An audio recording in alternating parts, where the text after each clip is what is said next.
There is a price for arrogance that is paid not in gold, but in blood. There is a specific kind of silence that falls over a city before it dies. A heavy, suffocating stillness where the air itself seems to recoil from what is about to happen. History is often painted as a series of inevitable tides, a shifting of great tectonic plates of power that no single man can stop. We tell ourselves that empires fall because of economics, because of famine, because of the slow rot of time. But this is a lie we tell to comfort ourselves. We tell it to hide the terrifying truth that the fate of millions, the burning of libraries, the erasure of cultures, and the slaughter of entire civilizations can hinge on a single moment of blinding ego, a single sneer, a single bad decision made by a man who thought he was a god, only to find out, amidst the ashes of his world, that he was merely meat for the wolves. Imagine a map of the world as it was 800 years ago. Forget the borders you know today. To the east, rising from the steppes, was a force that the civilized world looked upon with disdain: the Mongols. They were seen as savages, tent dwellers, men who drank the blood of their horses and knew nothing of the high arts or the intricate dance of diplomacy. To the west and the center, stretching from the snow-capped peaks of the Hindu Kush to the warm waters of the Persian Gulf, lay the Khwarezmian Empire. This was not a crumbling ruin. This was the apex of the Islamic Golden Age in Central Asia.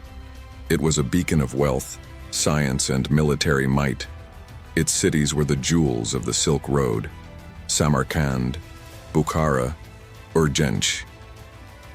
These were names that conjured images of turquoise domes, libraries filled with the accumulated wisdom of centuries, and markets overflowing with spices, silks, and steel. Ruling over this vast, glittering domain was Shah Muhammad II. He was a man who styled himself the Second Alexander. His titles were endless, his armies were vast, and his ego was brittle.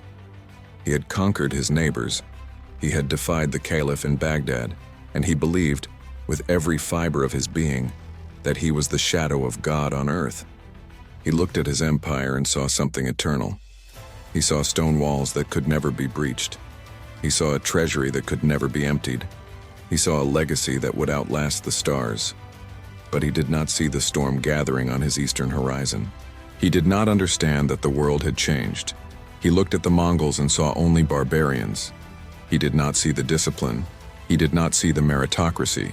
He did not see the cold, calculating intelligence of the man they called Genghis. The tragedy begins not with a declaration of war, but with a gesture of peace. It is vital to understand this.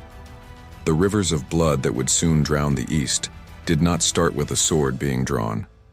They started with a handshake that was slapped away. Genghis Khan, having united the tribes of the steppe and subdued the Jin dynasty in northern China, looked west. But he did not look west with hunger for land. Not yet. He looked west with hunger for trade. He saw the Khwarezmian Empire not as an enemy to be destroyed, but as a neighbor to be engaged. He wanted the goods of the West. He wanted the grain, the woven fabrics, the steel. In his own words, spoken to the Shah's envoys, he said, "I am the master of the lands of the rising sun, and you are the master of the lands of the setting sun. Let there be a firm treaty of friendship and peace between us, and let merchants and caravans travel freely." Let those words sink in. A treaty of friendship, free trade. It was a golden ticket handed to the Shah. It was an offer that would have enriched his empire beyond the dreams of avarice. The Mongols had conquered the end of the Silk Road in the east. The Shah held the middle. Together, they could have controlled the commerce of the entire known world. It was a moment of supreme potential, a moment where history held its breath. To seal this agreement, Genghis Khan sent a massive caravan. This was not a small diplomatic mission. It was a floating city of wealth. 450 merchants, all Muslim, men who knew the language and the customs of the West. They led 500 camels, their humps weighed down with the treasures of China: white camel wool, raw silk, gold ingots, silver bars, beaver skins, and the finest musk. It was a dazzling display of the Khan's power and his goodwill. The caravan moved slowly across the vast emptiness of the steppes, a ribbon of color and noise winding its way toward the border city of Otrar. Otrar was the gateway to the Khwarezmian Empire. It was a fortress city, a bustling hub of commerce and military power. And governing this city was a man named Inalchuk, often known by his title, Gayer Khan. Inalchuk was a relative of the Shah's mother, a man of high birth and low character. He stood on the walls of Otrar and watched the dust cloud approaching.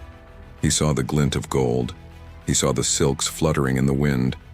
And in that moment, greed eclipsed reason.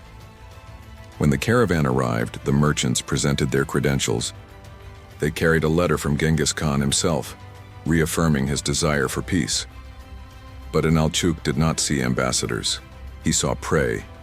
He accused the merchants of being spies. It was a flimsy pretext, a lie so transparent it was almost insulting. But in a totalitarian state, the truth is whatever the man with the sword says it is. Inalchuk seized the goods. He arrested the merchants. And then he sent a messenger to his master, Shah Muhammad, asking for permission to deal with them. Here is the first crack in the dam. The Shah, sitting in his palace thousands of miles away, distracted by his own wars and his own paranoia, gave his consent. He allowed his governor to execute the merchants and confiscate the goods. 450 men were slaughtered. Their throats were slit, their bodies dumped, their blood soaking into the thirsty ground of Otrar. The wealth of the caravan was distributed among the corrupt officials of the city, and a portion was sent to the Shah. They thought they had gotten away with it. They thought the Khan was too far away, too primitive, too occupied with China to care about a few hundred dead traitors. They thought the steppe swallowed secrets. But one man escaped. A camel driver, terrified and alone, slipped out of the city before the slaughter began. He rode until his mount collapsed, and then he walked. He crossed the deserts and the mountains, driven by the singular need to tell his master what had happened. When he finally reached the Mongol camp, when he fell at the feet of Genghis Khan and gasped out the story of the betrayal at Otrar, the air in the tent grew cold. The chroniclers tell us that Genghis Khan did not rage, he did not scream. He went to a sacred mountain. He climbed to its summit alone. He took off his hat, unbuckled his belt, and placed them around his neck in a sign of absolute submission to the eternal blue sky. He knelt and pressed his face into the stone. He prayed for 3 days and 3 nights. He cried out to the heavens, "I am not the author of this trouble. Grant me the strength to exact vengeance." When he came down from that mountain, he was no longer a man seeking trade.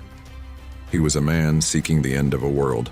Yet even now, even after the massacre, Genghis Khan gave the Shah one last chance. This is the part of the story that is often forgotten, the part that makes the final tragedy so much more bitter. The Khan did not launch his armies immediately. He sent a diplomatic mission to the Shah. He sent 3 ambassadors, 2 Mongols and 1 Muslim. They carried a message that was stern but fair. They demanded that Inalchuk, the governor who had murdered the merchants, be handed over to face Mongol justice. If the Shah did this, if he punished the criminal and returned the stolen goods, the Khan would consider the matter settled.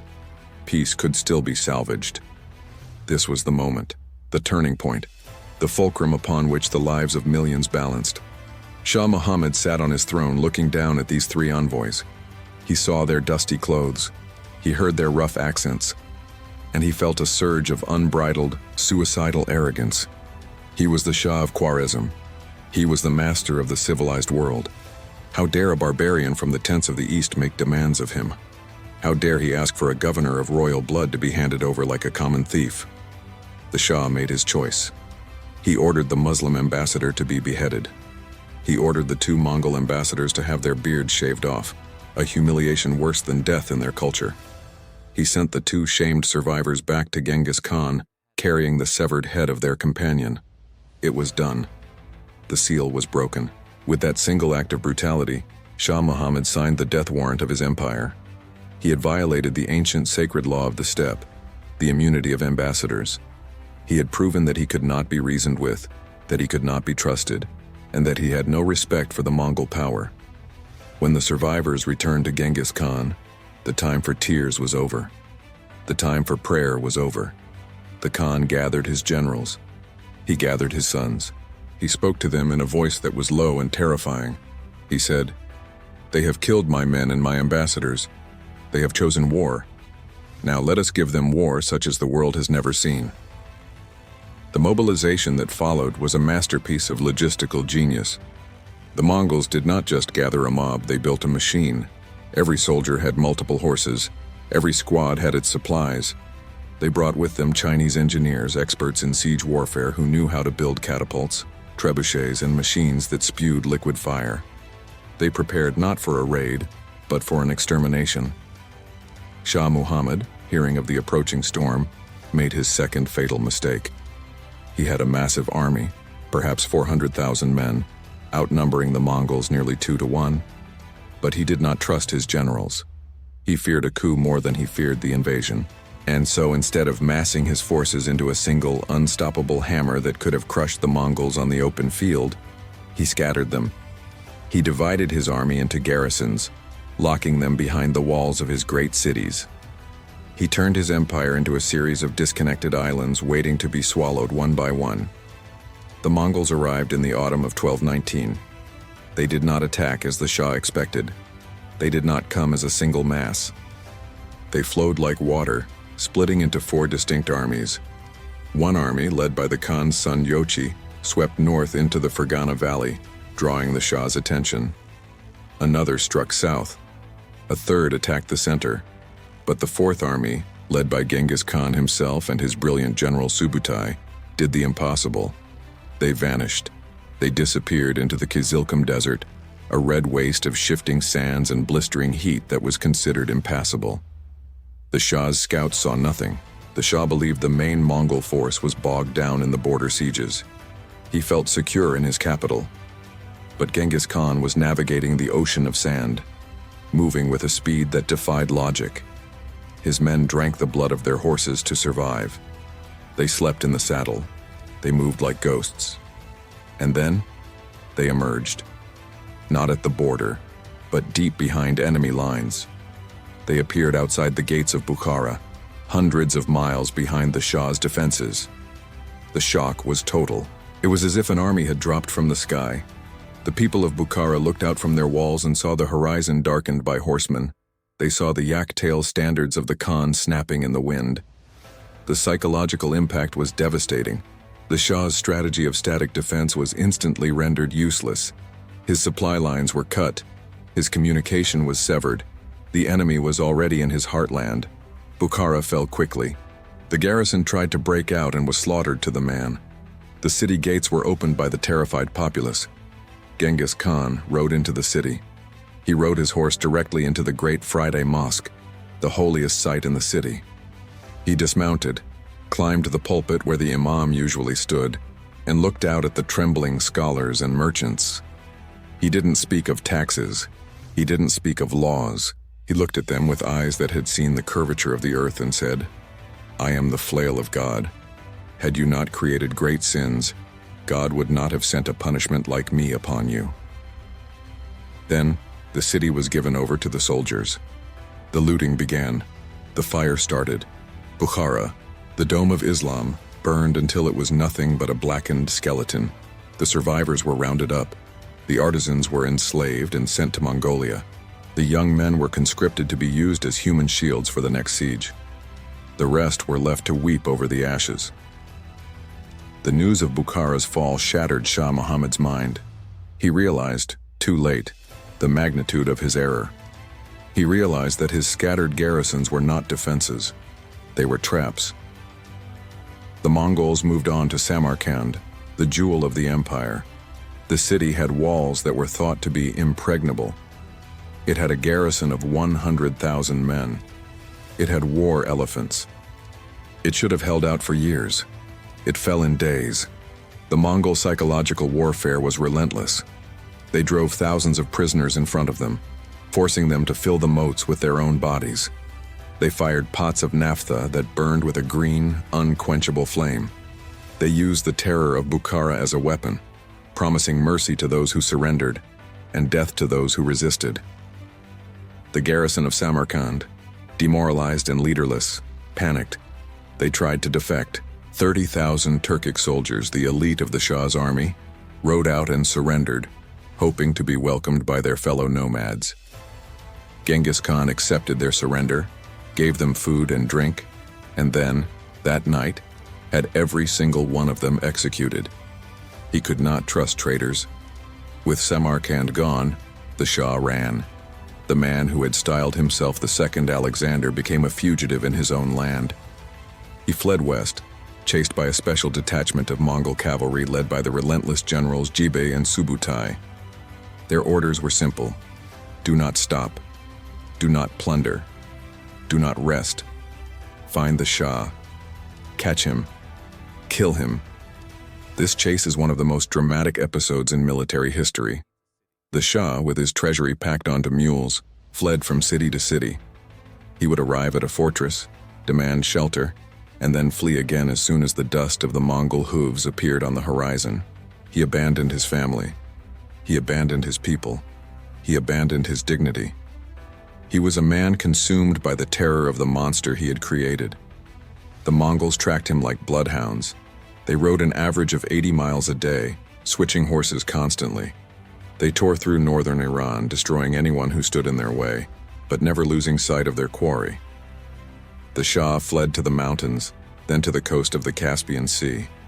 Finally, exhausted, broken, and sick, he took a boat to a small, desolate island off the coast. There, in a leper colony, the ruler of the Khwarezmian Empire died. He died of pleurisy, or perhaps of a broken heart, or perhaps of sheer terror. He was so poor in his final moments that he did not even have a shroud to be buried in. His servants wrapped his body in old bedding and buried him in the sand. The man who had owned mountains of gold, the man whose mistake had set the world on fire, went into the earth with nothing. But the war did not end with his death. The war had taken on a life of its own. The Mongols were no longer just punishing a king. They were dismantling a civilization. They moved north to Otrar, the city where it all began. The siege lasted 5 months. In Alchuk, the governor who had seized the caravan fought with the desperation of a man who knows his fate. In the end, he was captured alive. The chroniclers say that the Mongols, in a grim act of poetic justice, poured molten silver into his eyes and ears, returning the wealth he had so greedily coveted in the most agonizing way possible. Then came the destruction of Arrogance, then Merv, then Nishapur. The numbers of the dead provided by the historians of the time are staggering, almost impossible to comprehend. They speak of millions, 700,000 in one city, 1 million in another. Even if we account for exaggeration, the scale of the slaughter was industrial. The Mongols did not just kill soldiers, they killed everyone. They wanted to ensure that no resistance could ever rise behind them. They depopulated entire regions. They destroyed the irrigation canals that had turned the desert green for centuries. Without the water, the land died. The cities were reclaimed by the sand. To this day, there are parts of Central Asia that have never recovered their population levels from before the Mongol invasion. In Nishapur, after the Khan's son-in-law was killed by an arrow from the walls, the order was given that no living thing should be spared, not even the dogs or the cats. The city was leveled.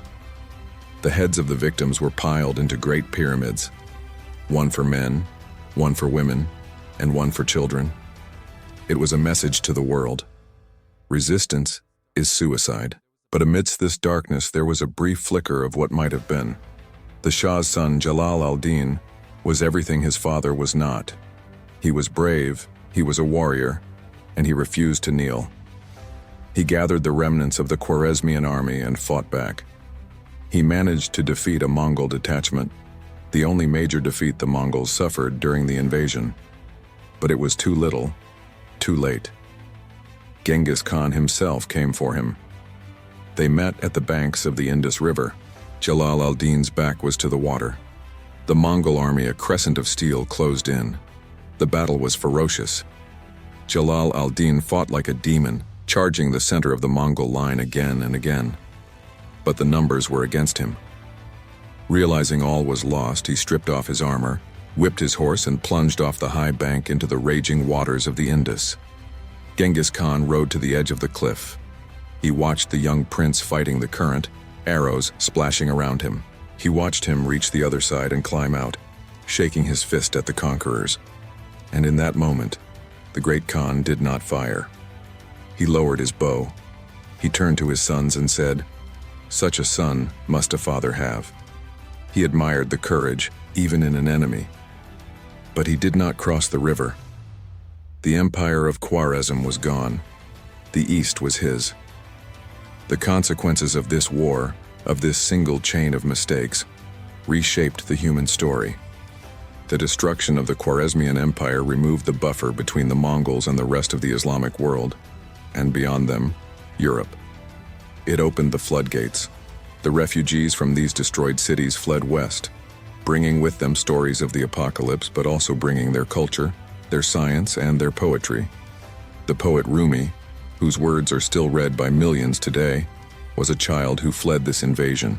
The power vacuum created by the collapse of the Shah's empire allowed the Mongols to push further, eventually sacking Baghdad, burning the House of Wisdom, and ending the Islamic Golden Age. The center of gravity of the Islamic world shifted to Cairo and Istanbul. The Silk Road became a Mongol highway, the Pax Mongolica, allowing Marco Polo to travel to China, allowing gunpowder and the compass and the printing press to move west. The world we live in today was forged in the fires of Otrar. The boundaries of nations, the spread of technologies, the genetic makeup of Eurasia, all of it ripples out from that one fatal decision. It is haunting to look back and see how fragile the order of the world truly is. We like to think of history as a sturdy structure, but it is a house of cards. Shah Muhammad II thought he was the player. He thought he held all the cards. He didn't realize that the man sitting across the table wasn't playing a game. He was rewriting the rules of reality. The fatal mistake was not just the killing of the ambassadors. It was the failure of imagination. The Shah could not imagine a world where he was not supreme. He could not imagine a force that didn't play by the rules of kings and emperors. He was trapped in his own narrative, blinded by the reflection of his own glory. And so the East was handed to Genghis Khan, not on a silver platter, but in a basket of severed heads. The lesson of the Khwarezmian War is a dark one, but it is necessary. It teaches us that civilization is not a guarantee. It is a fragile pact, maintained by wisdom and restraint. When wisdom fails, when restraint is replaced by hubris, the walls come down. Stand in the ruins of Merv today, and you will hear nothing but the wind hissing through the broken clay. There are no voices. There are no markets. There is only the silence of the grave. It is a silence that screams across the centuries. It tells us that power without wisdom is nothing but a prelude to oblivion. It tells us that a single mistake, born of pride, can turn a paradise into a graveyard. And it reminds us that while history remembers the conquerors, the earth remembers the dead. The Shah died in rags, hiding from the world he thought he owned. Genghis Khan died the master of the largest contiguous empire in history. The difference between them was not just military might. It was the ability to see the world as it was, not as they wished it to be. One man opened his eyes to the reality of the storm. The other closed his eyes and hoped it would pass. And when he opened them again, the sky was on fire.